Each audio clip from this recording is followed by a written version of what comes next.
Hi again, I'm Peter Fairfield, and since you've taken your time to tune into what we're saying today, I thought I would let you know a little bit about who I am, where I come from, and what my information and experience is based on. In the American Indian tradition, we often introduce our family and our heritage so that you know where I come from. Before my dad, there were 13 generations of ministers in my family. So sometimes I think I should have a white collar on, but it's not really my thing because I'm much more of a Buddhist or Taoist. I've spent most of my life in some sort of spiritual pursuit and understanding. My ancestor, my grandfather, in 1900 was the only white professor at Howard University in Washington, D.C. He and my grandmother were missionaries in China in 1903 for about 19 years. Even as far back as the Civil War, my family, who lived in Massachusetts at the time, helped the Underground Railroad and helped slaves come up from the South and find freedom and safety.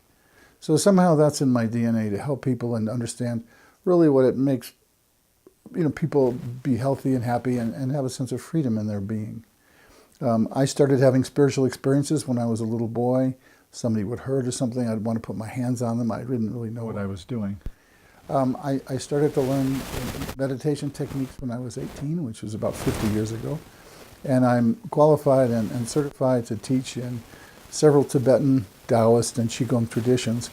So that's my background. I've done long retreats in all of those traditions in China and the Himalayas and also in the United States because I'm serious about being able to do what I do and really have a clear understanding so that I can help people follow a clear path to their own awakening, to their own understanding. I've done Chinese medicine for over 42 years, acupuncture, Chinese medicine. I've studied extensively in the United States, China, Taiwan, even Tibet.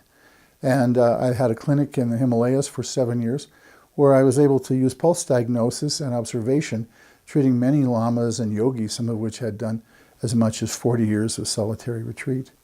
I also used that same process in China to interview and study Qigong masters and also Taoist adepts, looking at what their practices were doing to their physiology and their consciousness. So these days when I'm working on people, either on the phone internationally or in person here in New Mexico, I bring all of that experience, both theoretical, intuitive, and practical, into trying to find a pathway so that each person can find what they're doing. This is my little kitten Cosmo, who's really part of the show. He's new in our family, but he's a sweetheart. And so I invite you to share with me what I'm going to be presenting in this YouTube channel. And there's ways to contact me if you have questions or comments. Always glad to hear from you. Thank you so much.